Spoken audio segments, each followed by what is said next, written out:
Chief wakes up at the bottom of the base with a few Marines in a barely lit room. His only instructions are to mount up and take whatever Marines he can to Voi. This is when we get what I think is the greatest introduction to the vehicle segment of Halo. Entering into a dark room, the lights slowly flicker on, illuminating the familiar shape of a Warthog. As Chief climbs in, the Marines excitedly join him on his Warthog and the new troop Warthog of their own. The Warthog once again feels great to drive. Long gone is the slipping and sliding of the CE Warthog. 3's Warthog feels just as great as 2's, maybe even better, and looks fantastic if I do say so myself.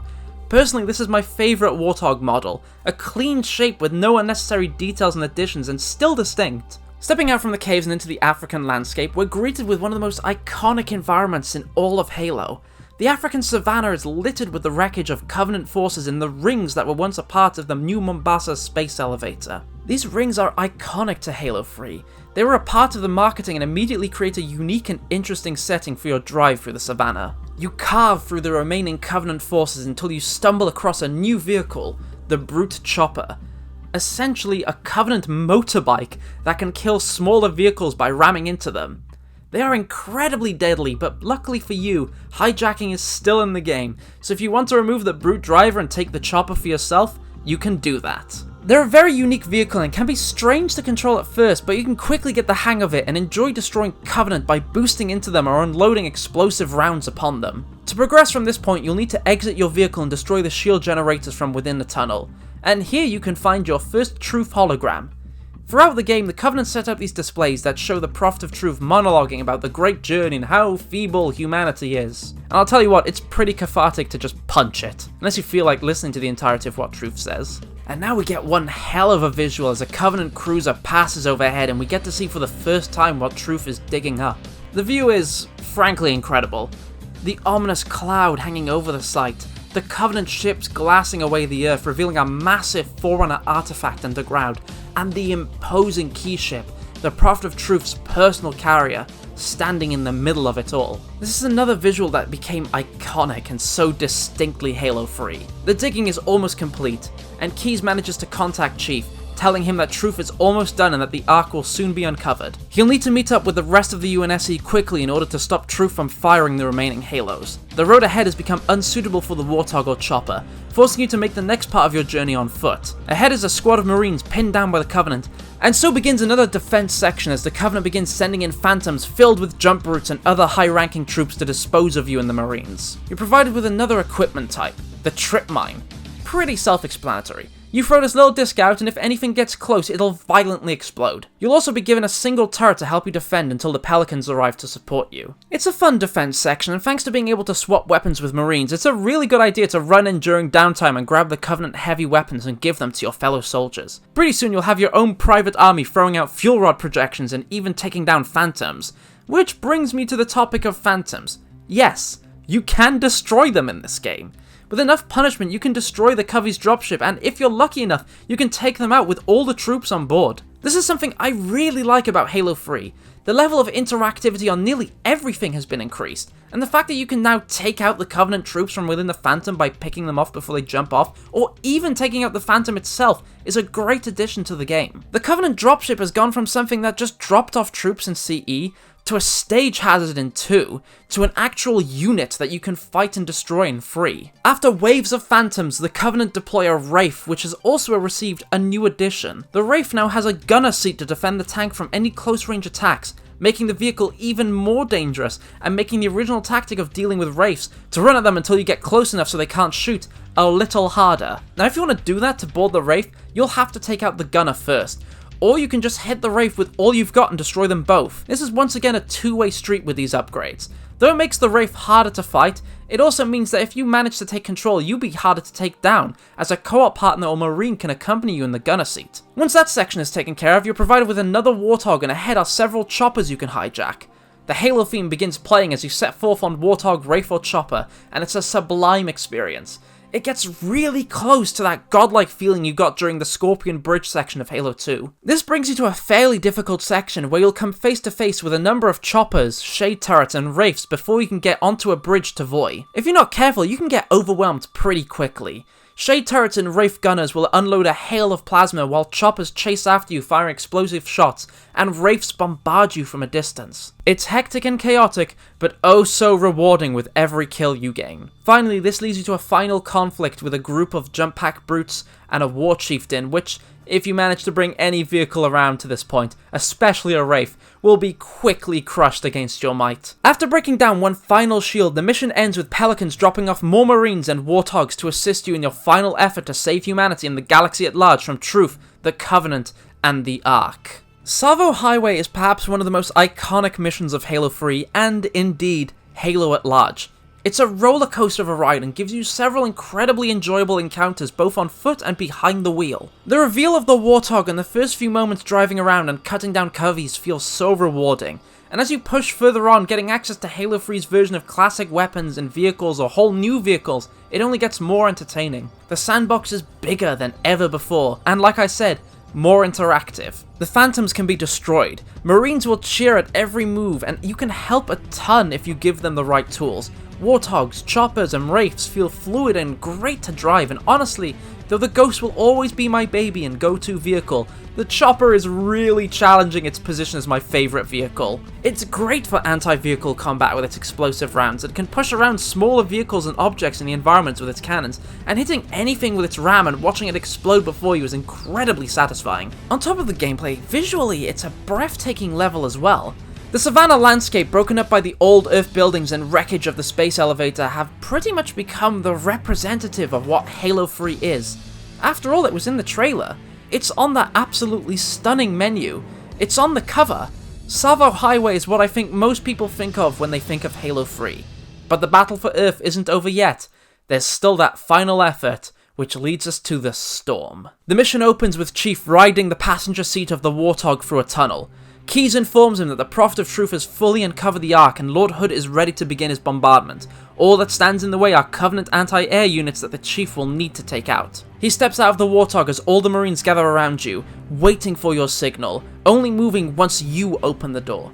There are several Covenant squads in the way that once you get the doors open you can cut down with the aid of Marines, which will bring you to some docked Ghosts which feel just as great to pilot as they did in Halo 2. This opens up into a cliff face where a new kind of Wraith is shooting down UNSC air support, the AA Wraith. And I love this thing. The idea of a Wraith just launching a bombardment of tracking fuel rods has always had my heart.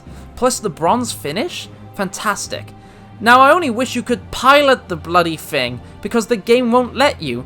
Just like the Wraiths in CE, you can only destroy these, not hijack, which is a damn shame. But at least the view is still stunning. Once again, Bungie just killing it with the environmental design. The next part of the mission is essentially the same. Push into an identical building, kill some more numerous and harder Covenant foes, hear Cortana talk, and take out more AA Wraiths. But this time you get a little something different. Once more, a new vehicle is gifted to you. The Mongoose. It's essentially a military quad bike, with seats for a driver and a backseat passenger. And though it doesn't come with any weapons, this is the mission where the Mongoose shines. Maybe the only mission where I've ever felt in all of Halo that the most fun choice was to use the Mongoose. You're provided with rocket launchers and you can drive with a rocket marine on your back, just taking out whatever you can in this little speedy vehicle. The Mongoose is a ton of fun, but in the future of Halo I feel like it's only ever used as a quick getaway vehicle. In Halo 3, this situation is perfectly crafted around the Mongoose. You want to take out vehicles, grab the anti-vehicle gun, and get on the fast buggy and go nuts. It's a great combat encounter and the environment is wonderful. Once again, looking out onto the Covenant dig site, UNSC air vehicles dogfighting with Covey air vehicles, and a cliff face littered with things to use as ramps or cover, and even a ship that looks like Master Chief. After weaving through Ghosts, Choppers, AA Wraiths, and overhead Banshees and taking them all out, you're told something big is on the way. Scarab, find some cover, now! Oh! Okay! So the Scarab is back, boys and girls, with a brand new coat of paint, and it's not here to just walk over you and stroll through the city. No, this time it's here to take you out. While you're on a frail little mongoose, this monster is looming over you. So what the hell can you do? Well, like I've been saying constantly throughout this video, interactivity is Halo 3's speciality. The Scarab has weak points. If you target the joints with just enough firepower, eventually it'll be forced to rest temporarily. It isn't going to go down easy though. The entire time it'll be walking around trying to take you out. This isn't a Halo 2 scripted encounter. This is a unit. This is something on the battlefield thinking about how to take you out. But there's also a weak point in its armor on the Scarab's back. If you target that, it will crumble and expose the true weak point of the Scarab, which you can get to also by bringing the Scarab down to your level and boarding it, taking out the crew of brutes and grunts aboard, and then traveling to the back to punch and shoot this thing. Even though I loved the Halo 2 Scarab battle, it was definitely more of a cinematic experience. When you boil it down to its core components, you're essentially just facing down a limited wave of Covey troops coming from within a vehicle that will only move on a scripted path and never attack you. While the Halo 3 Scarab battle probably doesn't hit the same cinematic highs of Halo 2, it makes up for this in gameplay. The fact that you actually have to put more effort into fighting and taking out the Scarab itself, rather than just killing a few squad of troops, is a massive improvement in terms of gameplay to the Scarab encounter. And the fact you have to dart and weave in between its legs on Mongoose back or on foot can be tense, but it's incredibly entertaining. And once you board it, you have to make your way to the back of the Scarab and take out its core. And once that's done, run away as far as possible, otherwise you're gonna get cooked. That was one hell of a fight. With the Scarab down, there's only one more target, a Covenant AA cannon on the other side of one last building. Joining you for this fight is Arbiter and a few squads of Marines. They take you through okay, can I? I am your shield. I am your sword. As I was saying, they take you through a small UNSC base filled with civilians and Marines mourning their dead and tending to the wounded, showing you once again the cost of fighting this war. And oh man. Oh boy, I feel so sorry for these guys. You'll see soon. Anyway, you can push forward with these wounded Marines and civilians through a factory, cutting down any brute standing in your way until you get two. I was wondering when they'd turn up. 4 missions in and the hunters have finally shown their faces. And once again, they aren't going down easily.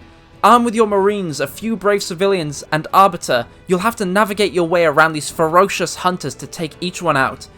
Now, I'm not certain if this was in previous games, but it's definitely more noticeable here. If you kill one hunter, the other definitely seems to get more aggressive, focusing down whoever killed their partner and running at them or firing whatever they can to get revenge. It's a neat touch that adds some character to the species that was originally just big, scary, and completely alien. They clearly have a bond between each other and get very miffed when you take out their partner. Another little touch I like is that past the hunters is another truth cast that Arbiter will yell angrily at if you haven't destroyed. Some more character moments for the best character. Beyond the truth cast is the turret that you've been seeing sniping bombers out of the air. Now's the time to take it out. With all the Marines, Civies, and Arbiter, you'll push up the hill overlooking Truth's excavation site, and once you kill all the brutes, you'll have to hit the turret's exposed weak point to take it out. Which, once again, compare this to Halo 2's Scarab battle. Before, it was just a case of killing Covenant squads and then a cutscene would handle blowing up the big vehicle or object.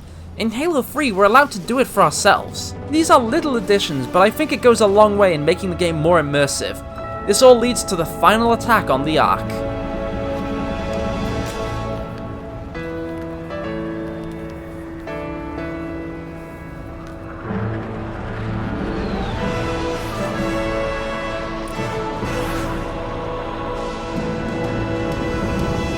All ships, fire at will.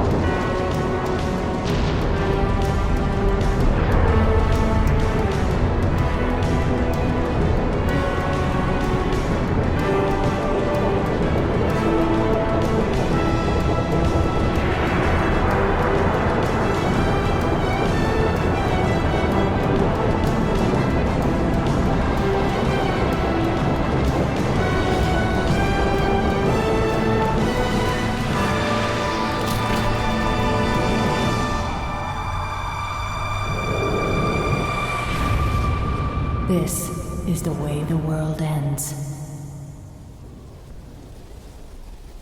The Storm is a mission that may seem repetitive on the surface, but thanks to the sandbox of Halo 3, despite facing similar to near identical encounters, they still manage to feel unique and entertaining by simply adding some new vehicles or weapons. The view is breathtaking, the combat is fun, This is the mission that feels was made for the Mongoose, a vehicle that in any other situation in campaign or multiplayer is usually overlooked. This really does feel like the final push using whatever humanity can find. The Mongooses are clearly no warthogs, but they're all you've got in this situation with no air support. Pushing forward with not only Marines, but even civilians, and finally concluding with taking out one big as hell gun by actually shooting it instead of just leaving it for a cutscene. It's a good mission, what can I say? Closed off with one hell of a cutscene. So to summarize, whatever Truth and his fleet were doing didn't activate the rings. It's likely this isn't even the Ark.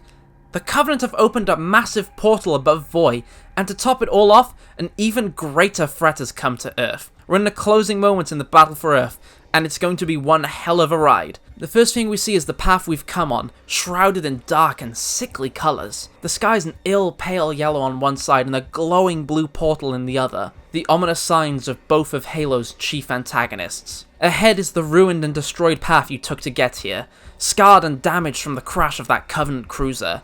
A cruiser carrying the most horrifying foe in this universe. If the Covenant finding Earth was an unthinkable and terrifying possibility, then words fail to describe how nightmarish the situation has become.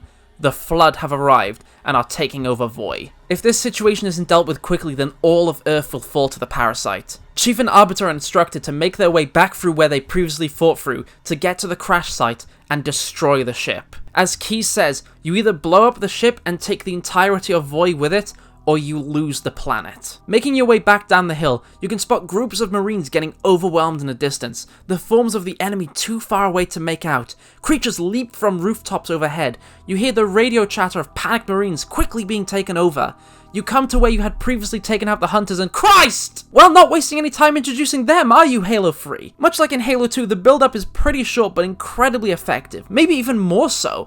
The sick colours, the sky, seeing Marines get immediately overwhelmed, it already makes the world feel lost to the Flood. As for the Flood, holy hell they got a visual upgrade from the previous two games. They're even more disgusting than they've ever been. And what's more, it's not just the usual culprits of elite and human combat forms.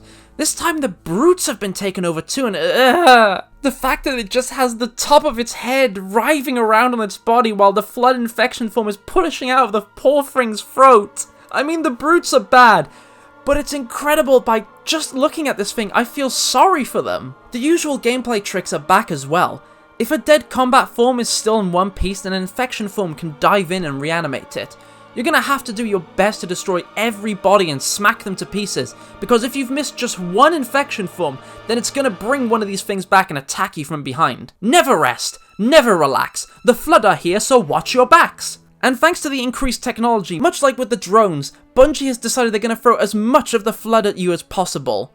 The first encounter is just so sudden, and so many come bearing down on these poor Marines that it's shocking. Having Arbiter by your side is really a lifesaver, and after killing this swarm, you can even hear in his voice that he's clearly not okay with this situation. And it's time to praise the interactivity of the game once again, because now we have the most disgusting example of this, and a new gameplay mechanic for the Flood. As you enter a room, you find a lone Marine, and he's getting swarmed by infection forms, and if you're not quick enough to help, just watch.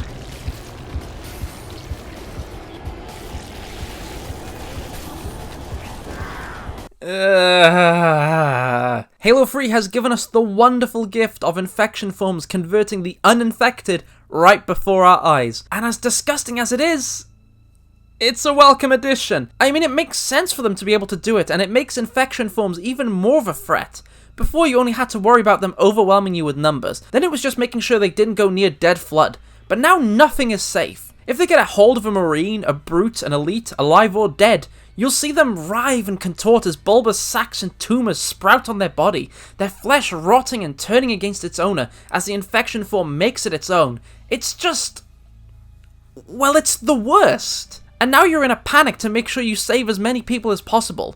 A Marine dying isn't just one less person shooting with you, it's now a possible person shooting against you. The game has done so well humanizing the Marines and making you warm up to them that seeing them go through this and scream in terror and pain, it can make you feel horrible. And luckily we're given one hell of a new weapon to combat the Flood with. Ladies and gentlemen, say hello to the Flamethrower. The Flamethrower is treated like a heavy weapon, just like the turret and plasma cannon.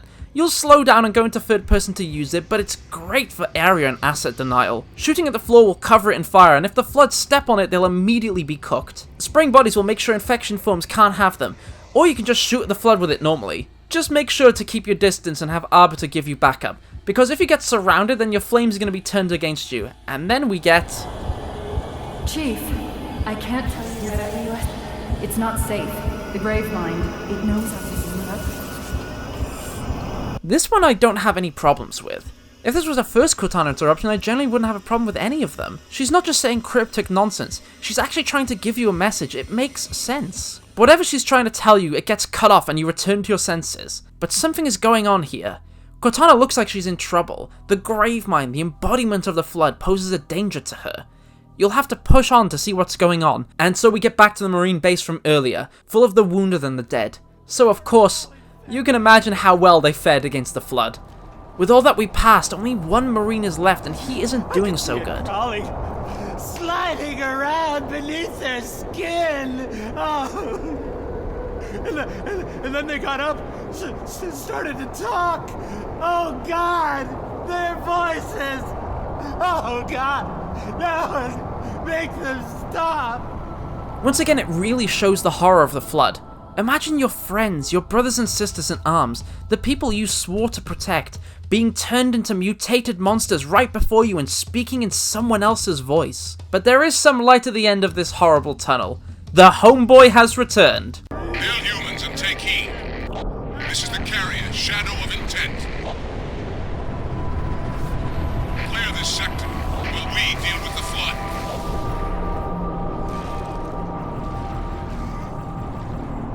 Artes Vadum, you son of a bitch. He brought his fleet to Earth to help us with the Flood, deploying special operations elites to support us on the ground against the infection.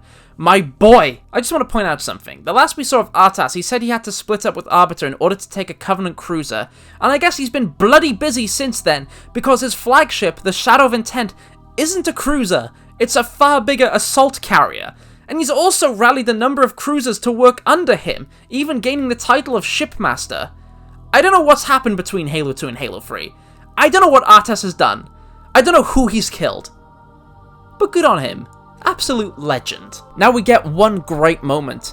Chief and Arbiter jump down and fight alongside the elites against the Flood. They're a significant upgrade from the Marines. They're stronger, faster, armed with shields, and you can still give them whatever weapons you want, including weapons that are great for cutting down the Flood, like the shotgun. If you manage to save them, we get some context as to what's happened. High Charity, the massive Covenant capital station from Halo 2, has completely fallen to the Flood. The elites have formed a perimeter around it, an attempt to keep the Flood from leaving, but this single ship has broken through the line, and most ominously of all, in some shape or form, the Flood have evolved. Luckily, we'll have the elites by our side to push towards the carrier, and they're just a blast and a great alleviation to the tension. These mighty warriors, the old supreme fighting force of our enemy, laugh and congratulate each other and yourself for battles won and throw verbose curses at the Flood. It looks like they've kept their personality and charisma from 2. And what's more, they've come bearing news. Cortana is aboard that crashed Flood ship.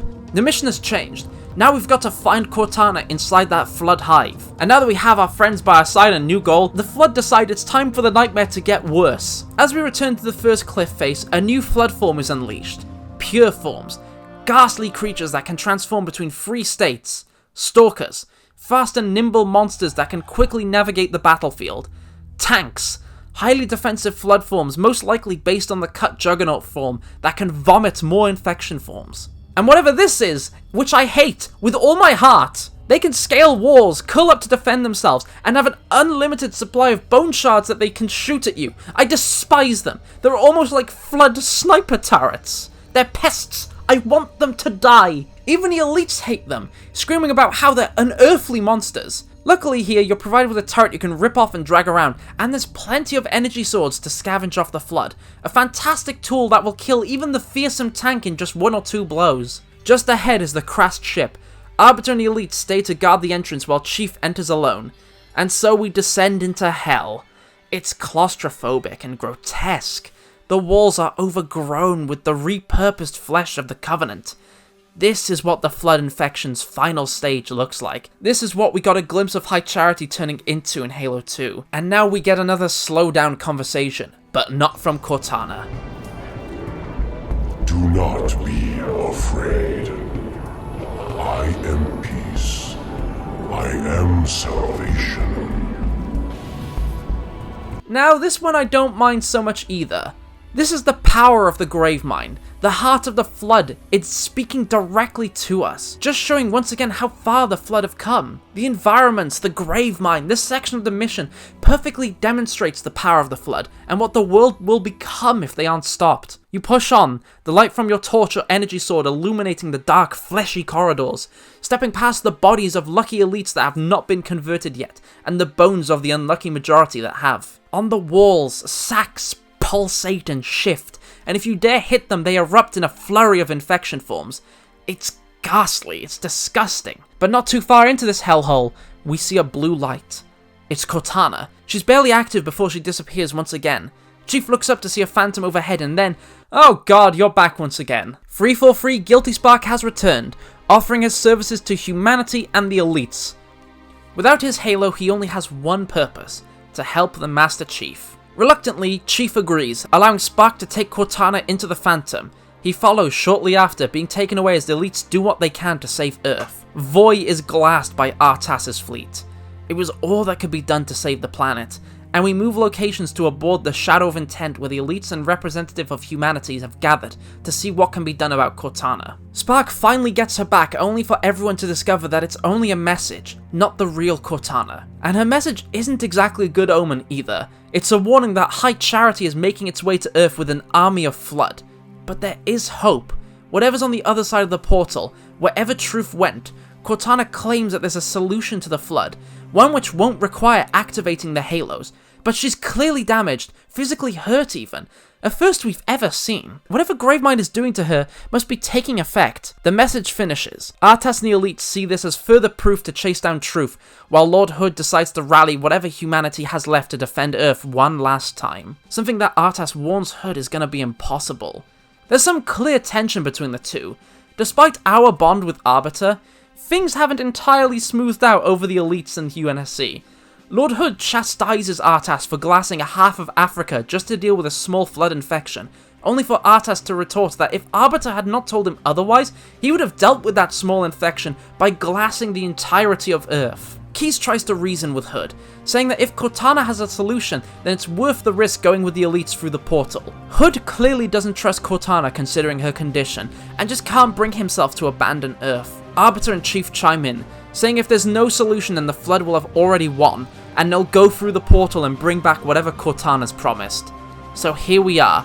We get one great scene just leaking with badass energy, as Johnson moves through the elites carrying their weapons, and Arbiter moves through the Marines carrying human weapons.